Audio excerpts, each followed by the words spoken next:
신명기 1장입니다.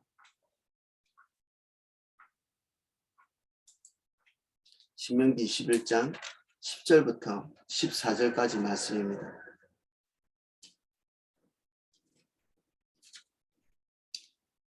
신명기 21장 10절부터 14절까지 10절부터 14절까지 말씀입니다.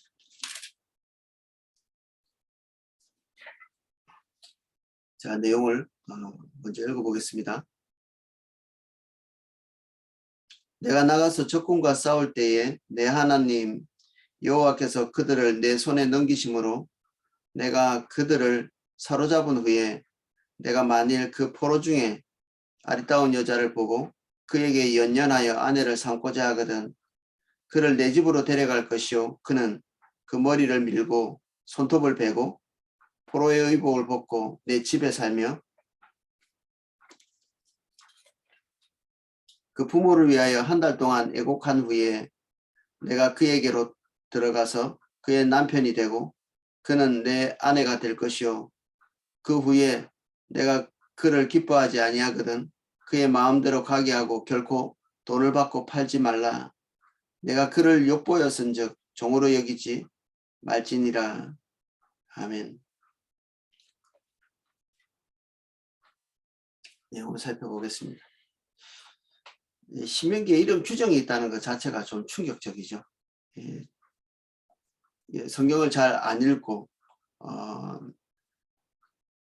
이 성경 안에 있는 생각들에 대해서 우리가 상상을 해볼 때 전쟁하는 방법이 있다든지 또는 이 전쟁에서 포로를 잡아서 그 처리하는 방법이 있다든지 이런 게 있을 거라고 생각을 잘 못하는 사람도 있습니다. 그들이 생각하는 어떤 신앙의 어떤 선은 이 메타 내러티브라고 이게 목사님이 말씀하시잖아요. 생각하고 있는 이 생각들이 우리는 기독교 안에서 나왔을 거라고 생각하고 성경 안에서 나왔을 거라고 생각하는데 실제로는 TV에서 본 것들이 많고요. 그리고 세상 사람들이 그냥 막연하게 가지고 있거나 아니면 우리나라가 종교적으로 과거에 가지고 있던 그런 상상 속에 있는 그런 유산이랄까요? 아니 유산이라고 말하니까 너무 긍정적으로 보여서 인습 같은 거를 그대로 답습하는 그래서 우리가 가지고 있는 생각 중에 많은 부분들이 성경에서 나와 있는 것들이 아닐 가능성이 많이 있습니다. 저도 마찬가지고. 그래서 이런 그 생각들 이게 우리 주일날 말하는 표현으로 말하자면 이야기들 우리가 가지고 있는 그 생활과 관련되어 있는 막연한 어떤 흐름들 전체 그림들 이 메타 내러티브라고 이렇게 표현하잖아요. 이 전체적인 이야기들 우리 안에 있는 이야기들이 성경이 아닌 경우가 많은 거죠. 그래서 이 신명기를 이렇게 꼼꼼하게 이렇게 봐야 되는 이유가 이렇게 꼼꼼하고 세심하게 살펴보면서 큰 그림이 그려집니다. 하나님께서 말씀하신 하나님 본인이 말씀하고 계시는 사랑, 공의가 무엇인지 우리는 사랑과 공의라고 얘기할 때 우리가 상상하는 그냥 로맨틱한 그런 부분들이 있거든요. 사랑도 우리가 규정하고 있는 그 로맨틱한 부분이 있고요. 이게 그냥 진리에 기반하고 있지 않다는 얘기를 제가 로맨틱하다는 얘기를 하고 있는 겁니다. 이게 약간의 비아냥거리는 게 포함되어 있다고 볼 수 있습니다. 허황된 거죠.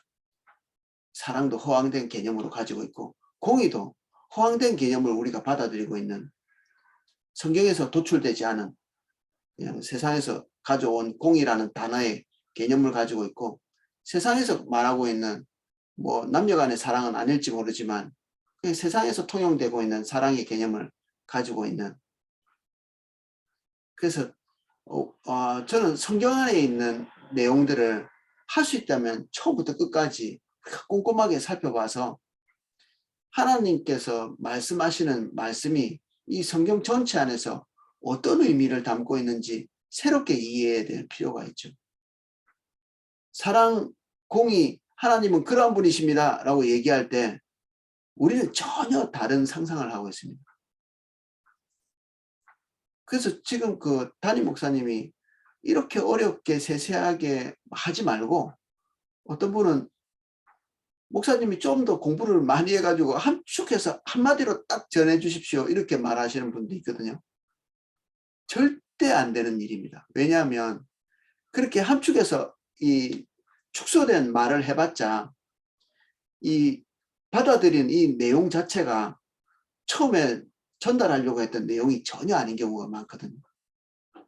그래서 이게 세밀하게 오랫동안 길게 꼼꼼하게 살펴볼 수 있는 그 최소한의 분량이 있는 것입니다. 이 최소한의 분량을 충분히 살펴보지 않으면 우리가 살펴보려고 했던 내용은 왜곡되기 십상이죠.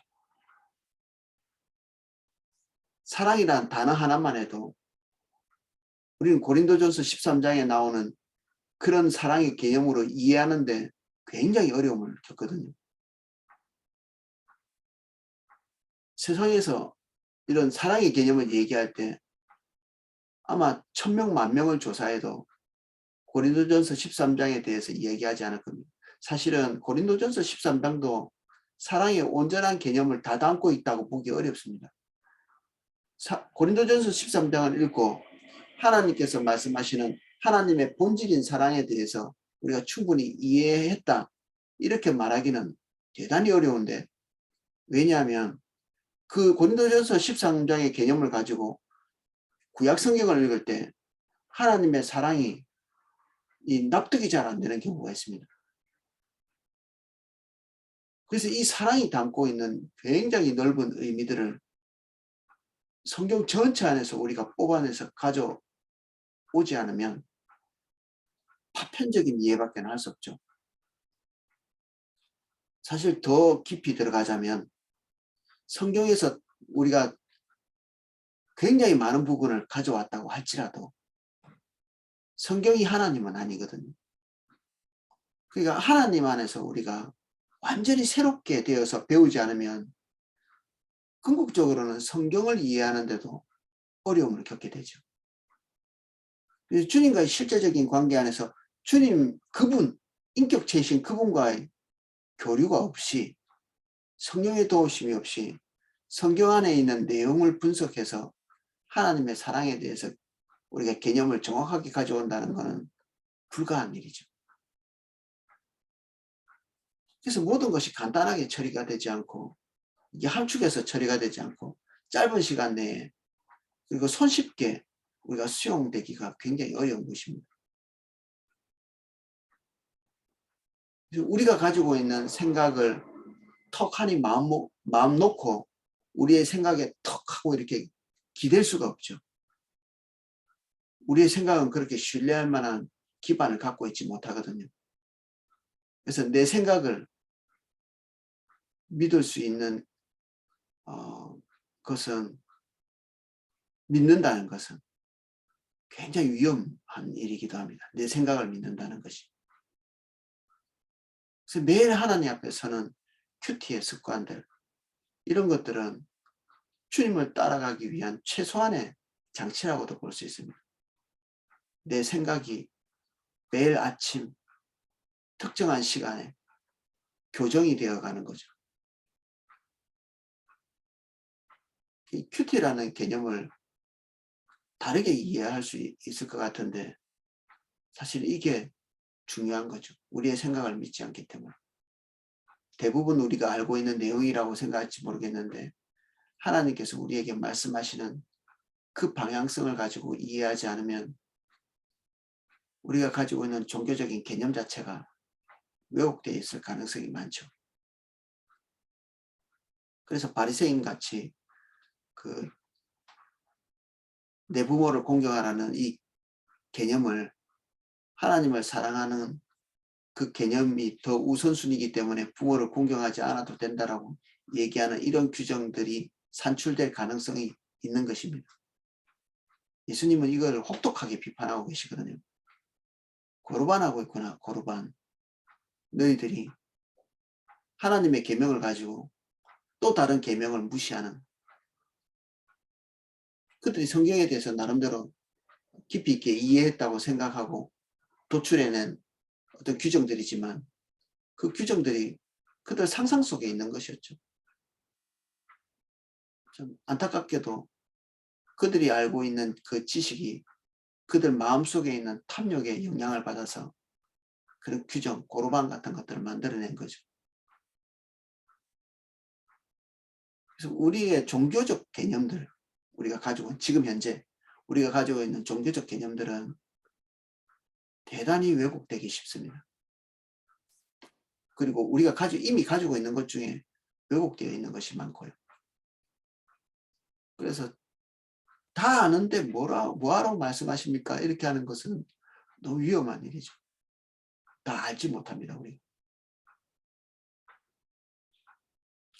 그래서 어떨 때는 이런 오늘 보는 본문처럼 수용하기 어려운 내용들이 있을 수 있는데 이런 내용들이 본질적으로 무엇을 말하고 있는가 이런 걸 알 필요 있죠. 아주 현실에 기반하고 있고 그리고 인간의 본질에 기반하고 있고 하나님께서 만드신 법은 인간을 완벽하게 이해하신 분, 완전한 지성을 가지고 계신 하나님께서 규정한 법이기 때문에 인간이 상상하고 있는 그 어떤 로맨틱한 규정보다 더 확실하죠.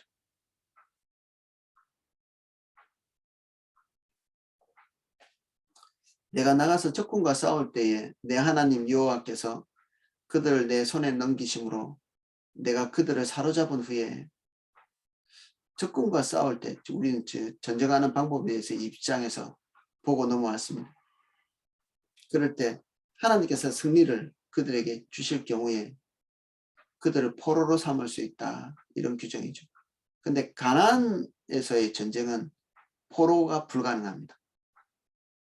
이게 하나님께 온전히 바쳐졌다는 표현이 레위기에 나오는데 온전히 바쳐진 재물은 하나도 살릴 수가 없습니다.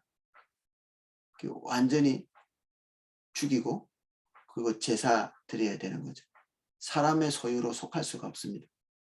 이 가나안 땅 안에 있는 이 7 족속들도 아무도 살릴 수가 없습니다. 이거는 하나님 앞에 완전히 제사로 바쳐진 것처럼 이 전쟁 행위 자체가 제사의 행위라고 볼 수 있거든요. 하나님께 완전히 올려드리는 그들의 모든 죄악이 완전히 박멸될 수 있도록 불태우는 것 같은,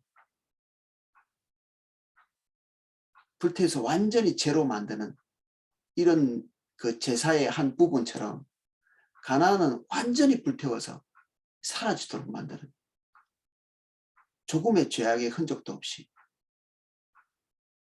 가나안은 특별한 경우죠. 이 외의 모든 전쟁을 말하는 겁니다. 지금 이 전쟁은 앞서서 잠깐 설명한 것처럼. 그럴 경우에 전쟁에 나갔을 때 포로를 잡아올 수 있는데 이 경우에 남자는 제외입니다. 남자는 포로로 잡아오는 것이 금지입니다. 다 죽여야 됩니다. 다. 포로로 잡아오는 경우는 그들의 가치관이 이스라엘 백성들이 하나님으로부터 받은 가치관과 동의해서 그들의 삶을 바꿀 수 있는 가능성이 있는 경우죠. 유아와 이 여성들인데 이 경우에 하나님께서 판단하실 때 이 가치관, 그들이 가지고 있던 기존의 모든 생각들을 전환할 수 있는 가능성이 있는 존재들이죠. 교정이 가능한 존재. 근데 남자는 안 되는 모양입니다. 이미 성인들 같은 경우에 남자들이 자기의 가치관을 버리고 전환을 한다. 이것은 안 되는 경우가 같습니다. 만약에 그들이 전환할 수 있는 가능성이 있었다면 그 전에 전쟁을 선포할 때, 화평을 선포할 때, 전쟁 전이죠. 그러니까 이 전쟁 전에 그들이 나와서 그들의 가치관을 포기하고 화평을 청했겠죠. 그 당시에는 모든 결정권이 남자에게 있었기 때문에 그 결정을 하지 않았다. 남자들끼리 그렇게 결정을 해서 동의를 해서 자기들끼리의 동의죠. 우리는 이 가치관에 동의하지 않겠다고 이미 결정한 상태이기 때문에 그들은 살려두지 못하는 거죠. 그들은 만약에 살려두어서 포로로 잡아와서 이스라엘 백성 안에 이게 같이 이렇게 살게 되었으면 이스라엘 백성 전체가 다 그 가치관에 오염되는, 인본주의는 되게 오염되기가 쉽거든요. 왜냐하면 모두가 다 사람에게서 나온 거잖아요. 우리가 지금 가지려고 하는 가치관은 사람에게서 나온 게 아니라 하나님에게서 나온 거기 때문에 이 가치관이 애쓰지 않으면 이게 우리 안에 잘 들어오지 않습니다. 오히려 이게 반발이죠. 우리의 육신과 하나님의 생각과는 이 반발성을 가지고 있습니다. 방법은 하나죠. 우리의 것을 죽이고 하나님의 것을 우리 안에 가져오는 것입니다. 매일매일 우리를 죽여야 되죠. 우리 안에는 우리의 생각을 버젓이 지키고 싶은 그런 자세가 있거든요. 항복 안 하는 것입니다. 이 전쟁, 하나님께서 오셔서 화평을 선언할 때 이 화평으로 나오지 않는 거죠. 우리 안에는 죽어야 될 남자들이 있습니다. 남성들이 우리 안에. 죽이지 않으면 하나님의 법이 들어와서 내주할 수 없는. 그래서 사도 바울이 나는 날마다 죽는다고 고백하고 있는 인간의 죄성을 표현한 것들이죠. 그런데 이 여성들과 유아들에게는 교정이 가능한, 여성들은 남성의 가치관에 이게 편입되어서 자기를 바꿀 수 있는 그 유연함들이 있다고 볼 수 있죠. 그렇게 사로잡은 후에 내가 만일 포로 중에 아리따운 여자를 보고 그에게 연연하여 아내를 삼고자 하거든, 이 아내를 삼는 이 규정도 가나안 땅에서는 불가했죠. 가나안 땅에 있는 여성들, 유아들은 하나도 살리지 못했습니다. 아까 들어올 때 얘기했던 그런 이유에서 그렇습니다. 그래서 라합 한 사람 살아남았죠. 라합이 그 모든 삶을 다 뒤집고 하나님 앞에 삶을 전환한 그런 사람이기 때문에 정탐꾼으로 갔던 그 사람과 결혼까지 합니다. 더 충격적인 것은 그 라합이 메시아의 계보에 들어와 있다는 사실입니다. 놀랍죠. 이런 것들은. 그러니까 하나님께서 무조건 그 외국인과 결혼해서는 안 돼, 이런 규정을 만들어 놓고 있지 않습니다. 모세도 외국인과 결혼했잖아요. 구스 여인과 결혼했거든요. 요셉도 이집트 여인과 결혼했잖아요. 그것도 제사장의 그 우상 숭배자의 그 딸과 결혼했죠. 우상 숭배자의 딸이라 할지라도 결혼하고 나서 남편의 가치관을 따라올 가능성이 많은 것입니다. 이 결혼과 동시에 여성들은 그 남성의 가치관에 이렇게 부합하려고 애를 쓰겠죠. 그런 경향성도 있고. 보아스, 우리가 잘 알고 있죠. 이 룻입니다. 이 보아스라는 사람이 모압 여인과 결혼했고, 이 여인 또한 메시아의 계보에 들어와 있습니다. 이게 정말 놀랍지 않나요? 유대인의 순수 혈통을 지키겠다고 이게 뭐 발버둥 쳐봤자 이런 그 계보들이 있죠. 그러니까 이 순수 혈통, 뭐 이방인에 대해서 손도 댈 수 없다, 이런 그 처분이 없는 그런 순수 혈통에 대한 애착들은 이 족보에서 완전히 산산조각 나죠. 하나님께서 민족적 어떤 순수성, 이런 것들을 별로 가치 있게 여기시지 않는 반증이기도 합니다. 우리나라에도 외국인들이 많이 들어와 있는데 우리 여동생도 외국인과 결혼했고 그런 것에 대해서 우리가 막 세속적 생각들 그리고 또는 비아냥거리는 것들 이런 것들을 우리가 수용하는 것은 이게 성경적 가치관이 전혀 아닙니다. 오판하는 거죠.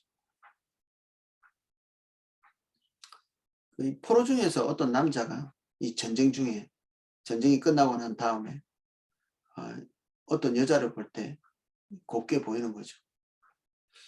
근데 이게 오판일 가능성이 많이 있습니다. 왜냐하면 이 전쟁, 과거의 전쟁은 서로 피를 보면서 상대방의 신체를 절단하고 그리고 생명을 끊는 게 이게 쉬운 일이 아니잖아요.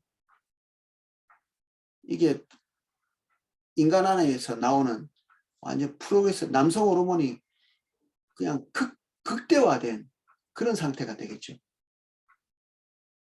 이 전쟁에 참여한 모든 사람들이. 이때 우리가 정상적인 판단을 한다든지 이런 것들은 거의 불가능할 거거든요. 이미 완전히 뭐 일상적인 그런 사고를 가지고 전쟁터에 있을 수는 없잖아요. 뭐 좀 격렬하게 표현하자면 제정신이 아닌 상태겠죠. 제정신이 아닌. 누가 제정신을 가지고 전쟁을 하겠습니까? 오늘날 같이 저 멀리서 상대방의 피를 잘 보지 않고 멀리서 총이나 쏘고 미사일을 쏘는 그런 전쟁이 아니잖아요.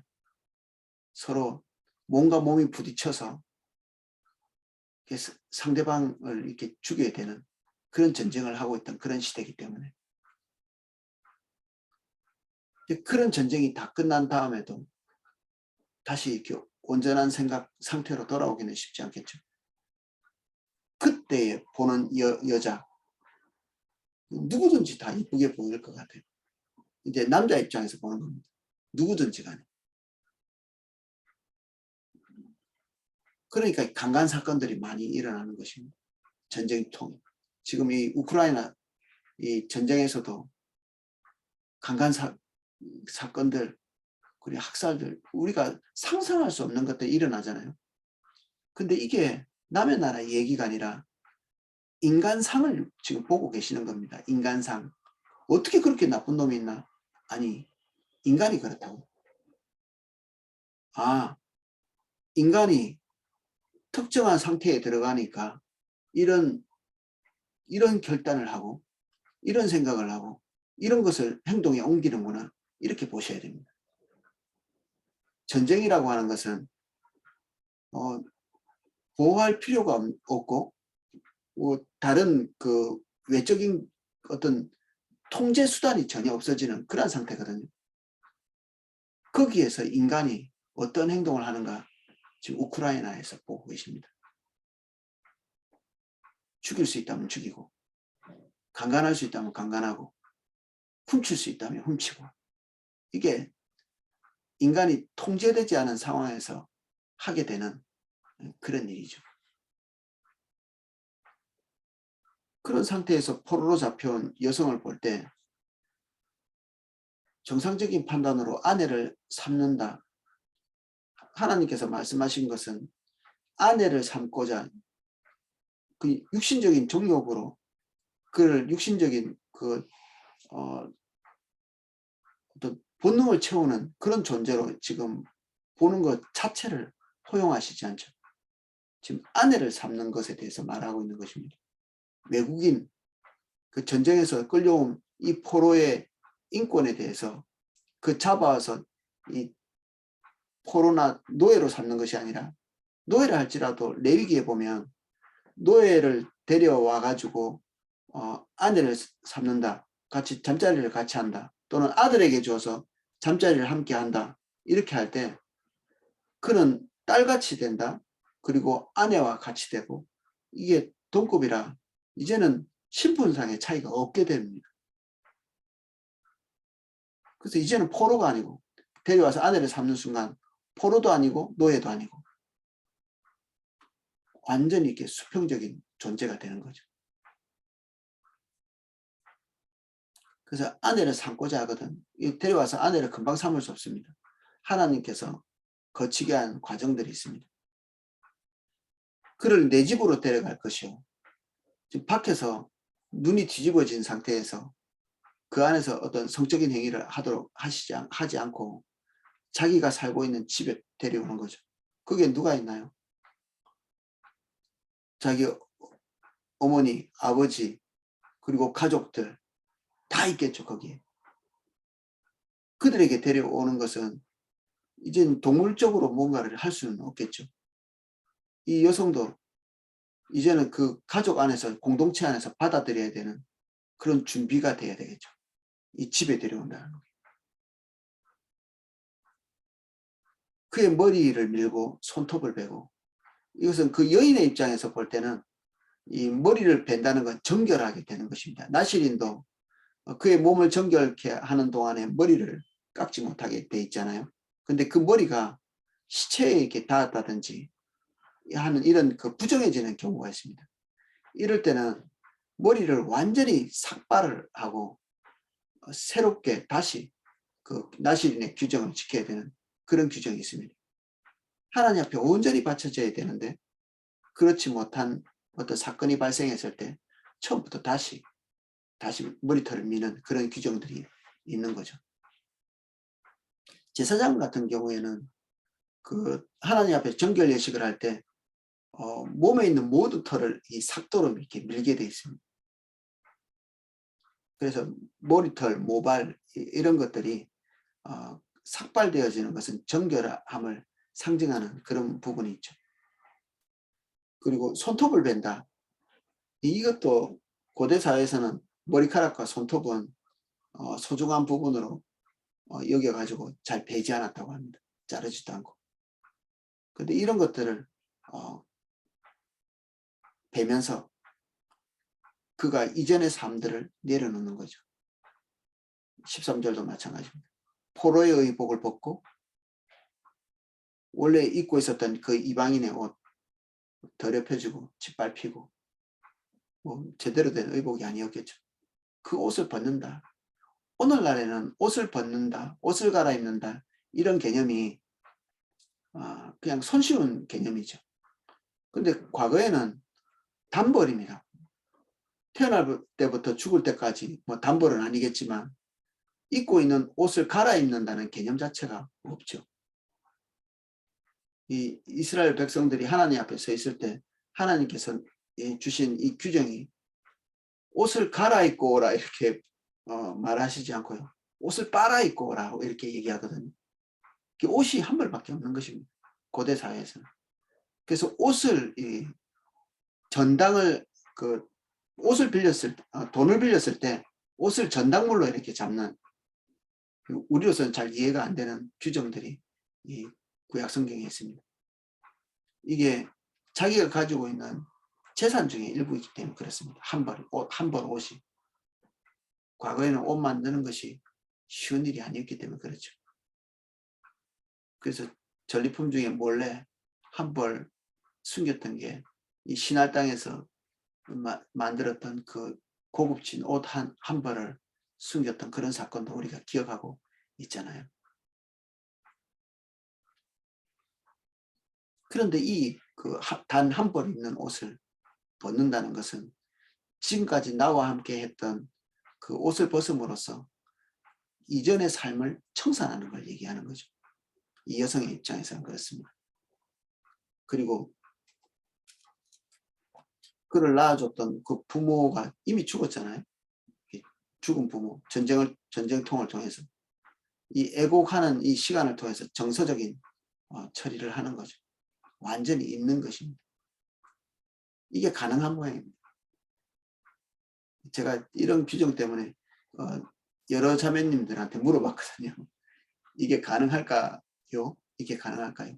이제 적국인데 적국에 들어왔는데 새로운 남편과 같이 살면 그리고 자식을 놓고 살면 이전의 가족들은 잊어질까요? 근데 자매님들 많은 분들이 제가 물어보니까 그래 저 같으면 잊어질 것 같아요 라고 말하더라고. 잊어질 것 같아요.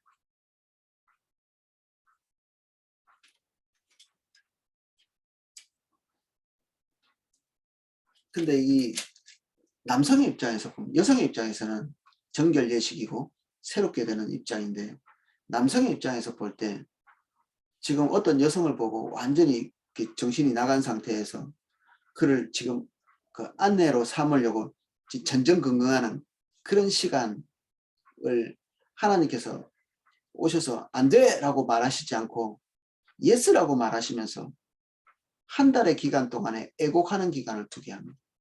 그리고 그 여성이 삭발을 하고 손톱을 밀고 입고 있던 그 아름다운 옷을 벗고 이 애국할 때는 배옷을 입잖아요. 배옷이 이쁜가요? 이 배옷은 이쁘지 않죠. 그 여성을 아름답게 보일 수 있게 하는 머리와 아름답게 장식할 수 있는 손톱과 그리고 그를 아름답게 보이게 할 수 있는 웃음을 완전히 제거한 이 한 달 동안에 이 여성을 그 충동적인 눈으로 바라보는 것이 아니라 진짜 아내로 받아들일 수 있는 준비를 하는 것이죠. 남자들은 눈으로 충동을 느낀다고 하는데 이런 행동을 통해 가지고 여성에게 남자의 그 시각을 충족할 만한 아무것도 없잖아요. 삭발하고 그리고 울고 있는 그리고 배옷을 입은 이 여성을 보고 이렇게 어떤 아름다움을 느낄 수 있는 그 외적인 그 눈의 그 만족을 얻을 수 있는 그런 남자는 없을 거거든요. 거의 단언할 수 있을 겁니다. 하나님께서 이런 과정을 한 달을 거치면서 그럼에도 불구하고 아내 삼을 마음이 있을 때 그럼에도 불구하고 평생에 버리지 않을 아내가 될 것이거든요.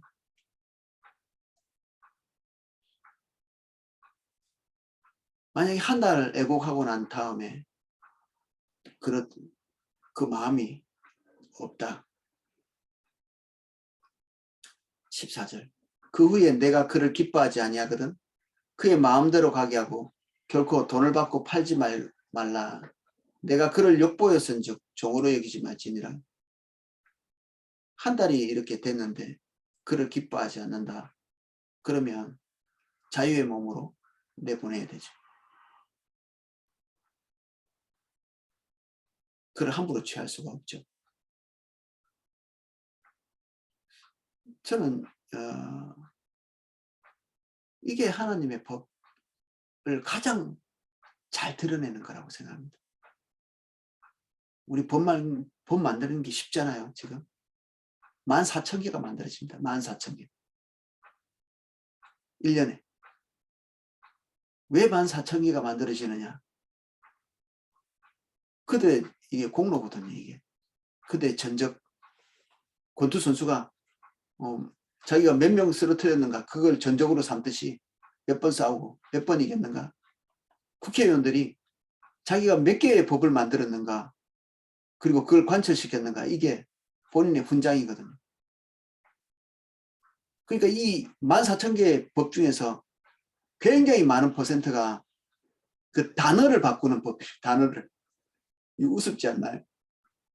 규정이 있는데 도로교통법 규정 이렇게 돼 있는데 뭐 그거를 도로라는 말을 뭐 다른 말로 이렇게 단어를 바꿔가지고 이런 것이 부지기수죠. 이런 그 단어 바꾸는 뭐 초등학교 바꾸는 초등학교로 국민학교로 초등학교로 바꾸는 그런 법을 또 만들어 가지고 관철시키면 그것도 자기의 그 프로필에다가 집어넣더라고요. 법을 하나 만들 때 대단히 이기적이고 아주 개인의 그리고 아주 이게 소수의 공동체에 부합되도록 아니면 집단이기주의 이런 것에 부합되도록 만드는 그리고 지금 현재의 그 문제를 수습하기 위해서 만들어 놓는 그런 법들 신명기는 그런 법이 아닙니다. 인간의 존재가 어떤지를 알고 어떻게 해야 영원 무궁히 하나님과 동행할 수 있는지 그리고 어떻게 하면 하나님의 성품을 담은 국가, 사회, 공동체 한 개인이 될 수 있는지 어떻게 하면 한 개인이 존중받고 그가 공동체 안에서 건강하게 살 수 있는지 하나님께서 그분의 전지전능하심으로 판단해서 만들어 놓은 것이 신명기 법입니다. 구약의 법은 없어졌다. 신약에 와서 새롭게 됐기 때문에 무지하게 짝이 없는 얘기죠. 이 규정들을 통해 가지고 하나님께서 인간에 대한 통찰력이 얼마나 깊이 있고 그리고 근원적인지, 그분이 사람을 얼마나 잘 아시는지, 그리고 하나님이 만드신 법이 인간을 얼마나 보호할 수 있는지. 누가 이 고대 사회에서 포로된 여자를 보호하기 위해서 법을 만들겠습니까? 그런 규정 자체가 없죠. 그렇게 하려고도 하지 않을 겁니다. 이거 우크라이나 사태 보면 뭐 우리 여실히 알 수 있잖아요. 강간해서 죽이는. 지금 그 전쟁이 일어난 도시마다 엄청나게 많은 사람들을 파묻어가지고, 민간인들을. 이거는 모든 전쟁에서 똑같이 일어나는 것입니다. 모든 전쟁에서. 정상적인 법 규정이 사라지는 순간에 대한민국도 여지없습니다. 우리 광주에서 일어난 사건들, 우리 불과 얼마 되지도 않은 이 대한민국의 그 역사 속에서도 얼마든지 일어났던 일들입니다. 우리는 인간에 대한 그 너무 많은 기대를 하지 말아야 되겠다.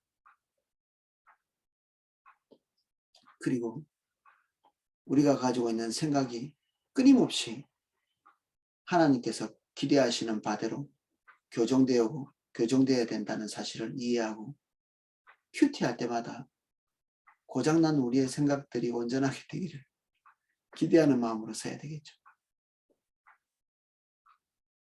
그래서 어떻게 보면 큐티라는 것이 그렇게 고상한 행위가 아니고 고상한 종교적인 그런 시간이 아니라 절박한, 우리의 생각을 교정하지 않으면 올바로 지탱해서 하나님의 뜻대로 살 수가 없는 절박한 시간이죠. 필수 불가결한 시간.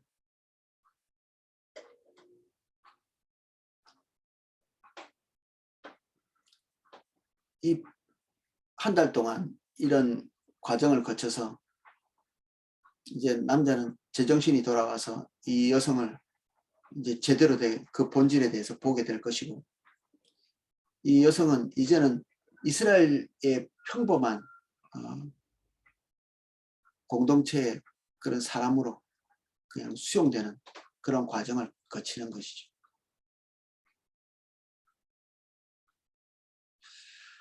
네, 오늘은 여기까지 살펴보겠습니다. 우리 신명기를 이제 하나하나 살펴보면서 우리의 메타 내러티브, 우리의 생각 전체, 우리 이것들을 하나하나 부품을 바꾸듯이 이렇게 교정하는 그런 시간이 되면 좋겠습니다. 그리고 주일날 설교 내용들을 우리가 할 수 있다면 지금 올라와 있는 이 원고들을 보면서 새롭게 교정하는, 조금 더 할 수 있다면 쉽지 않겠지만 이 추천 도서들을 조금 읽으시고, 그것도 좀 쉽지 않다. 제가 새벽기도 동영상을 올려놓는 거기에 완전한 진리를 조금씩 올리고 있거든요. 빨리는 올리지 못할 것 같습니다. 제가 좀 이렇게 여건이 충분하면 빨리빨리 이렇게 좀 낭독해서 올리면 좋겠는데 그게 좀 속도가 생각보다는 잘 안 납니다. 그런데 이 완전한 진리를 한 절반 정도는 올려놨거든요. 아마 제가 꾸준히 하면 한두 달 내에 그 완전한 통째로 다 이 낭독한 걸 올릴 수 있을 것 같습니다. 그래서 뭐 출퇴근하실 때나 이렇게 듣기만 해도 소리만 들어도 그 책 내용을 이해할 수 있도록 제가 녹음해서 올려놓고 있으니까 그거를 좀 들으시면서 독서를 대신할 수 있는 기회를 삼으실 수 있으면 좋을 것 같습니다. 생각을 바꾸는 것은 어렵다는 말로 표현하기도 좀 과분할 만큼 불가능한 일이라고도 볼 수 있습니다. 죽는 날까지 우리의 생각은 완전하게 바뀌지는 않을 것입니다. 근데 계속해서 주님의 인도를 따라서 전환해 나가는 것이고, 지금 우리는 주일 설교를 통해서 우리의 생각의 큰 덩어리들, 지금 우리가 이미 알고 있는 십자가 복음을 이 토대로 해서, 이걸 기반으로 해서 이제 하나님께서 우리를 세상에 내보내시는데, 이 세상에서 우리가 반드시 갖춰야 될 이 사고구조, 세상은 어떻게 생각하고 있고 우리는 어떻게 생각해야 되고, 우리가 세상은 어떤 방향으로 가고 있는데 우리는 그 방향으로 가지 않고 하나님께서 어떤 방향을 기대하고 계신지를, 이 전체 생각들을 지금 교정하려고 지금 하고 있는 그런 시점이거든요. 진통이 당연히 있습니다. 진통이 있을 것입니다. 그런데 이 진통을 우리가 겪어야 됩니다. 피해가면 안 됩니다. 영혼의 진통이죠. 어떤 면에서는 생각의 진통이면서 우리 영혼의 진통입니다. 이 진통을 우리가 피해가지 않고, 고통을 피하지 않고 고스란히 애써서 우리가 정면 돌파해서 우리의 생각 전체를 이렇게 뒤집어 엎고 우리는 새로운 군인이 되듯이, 군인이 되는 게 쉽지 않거든요. 어떨 때는 피를 흘리는 연습 기간인데도 그렇습니다. 우리 자녀들이 군대 가기도 하잖아요. 남자들은 군대 다 가봤죠. 민간인에서 군인이 될 때 그 고통스러운 기간들이 있거든요. 강한 군대일수록 이 고통의 기간이 더 강하죠. 더 길고 더 강합니다. 어떤 부대는 그 기능을 수행하기 위해서 거의 2년 가까운 시간이 걸린다고 합니다. 돈도 엄청나게 많이 들고, 군인 한 사람을 길러내기 위해서 그 거의 뭐 이 파이로트가 그 비행기보다 더 많은 돈을 그 사람 양육하는데 돈을 쓴다고 하거든요. 비행기도 엄청나게 비싼데 그 비행기를 조종하는 조종사, 그는 더 많은 돈이 든다고 합니다. 그것만큼은 안 되지만, 조금 적지만 고급 인력일수록 많은 희생을 치르면서 그 양성해 놓죠. 일반 군인들도 양성해내는데 돈이 적게 들지는 않죠.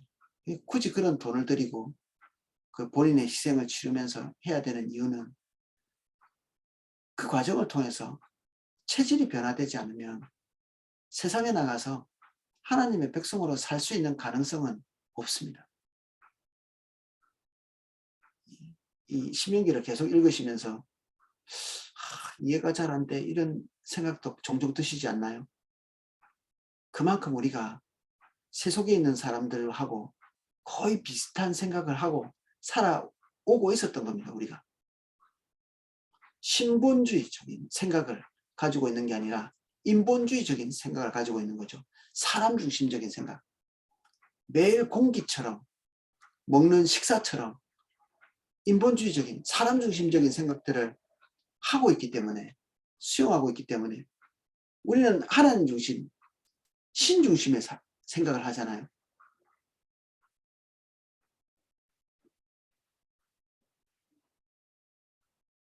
이것도 수용하기 어려우신가요? 우리가 신중심적인 생각과 사고를 하면서, 판단을 하면서 하나님 중심적인 가치관을 가지고 사는 존재들입니다. 이렇게 변화될 때, 변화되는 이 과정에서 어떻게 고통이 없을 수가 있겠습니까? 그래서 우리가 좀 더 공격적으로 주일 설교를 듣지 않으면 우리는 그 주일이 헛된 주일이 될 가능성이 많습니다. 더 공격적으로 이 내용들을 우리가 흡수하고 내 것으로 만들고 그런 진통이 필요하죠. 예, 기도하겠습니다.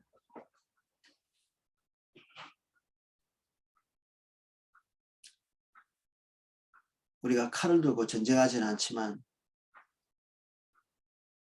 우리는 가치관을 들고 피 흘리는 전쟁을 하게 됩니다. 우리는 우리 집 문 밖만 나가도 우리가 전혀 다른 가치관 속에 살고 있는 사람들과 대면하고 만나고 무엇을 말하든지 공유하기 어려운 가치의 대립을 경험합니다. 우리가 동화되는 자가 아니라 공존하되 우리의 것을 지키면 성령의 인도를 따라 하나님의 뜻이 이 땅에 이루어지는 그 일의 천병으로서 쓰임받을 수 있도록 그들의 가치관, 그들의 생각들을 변혁하며 전도의 일을 감당할 수 있도록 은혜를 주시고 인간 중심적인 구조로 세워진 이 대한민국을 하나님 중심적인 국가로 우리가 가는 모든 곳에서 새로운 구조를 세워갈 수 있도록 은혜를 주십시오. 우리가 하는 것이 미미할지라도 단념하지 않게 하시고 또한 다음 세대에게 이 일을 잘 할 수 있도록 우리가 가지고 있는 생각과 가치 그리고 하나님의 이 진리를 온전히 물려줄 수 있도록 분투하는 저희들 되게 해주십시오. 침노하는 자같이 살게 해주십시오. 화평만 즐거워하는 자가 되지 않게 만사형통만 기대하지 않도록 마땅히 고통을 수용할 수 있게 해주십시오. 진통하는 일을 피해가지 않게 해주십시오. 이것을 피해서는 하나님의 사람이 될 수 없습니다.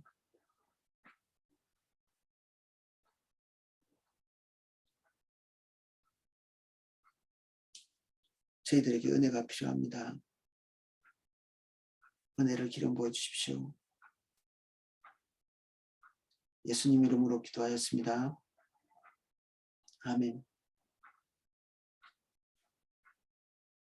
예, 기도하고 큐티하실 수 있도록 음악을 방송해 드리겠습니다.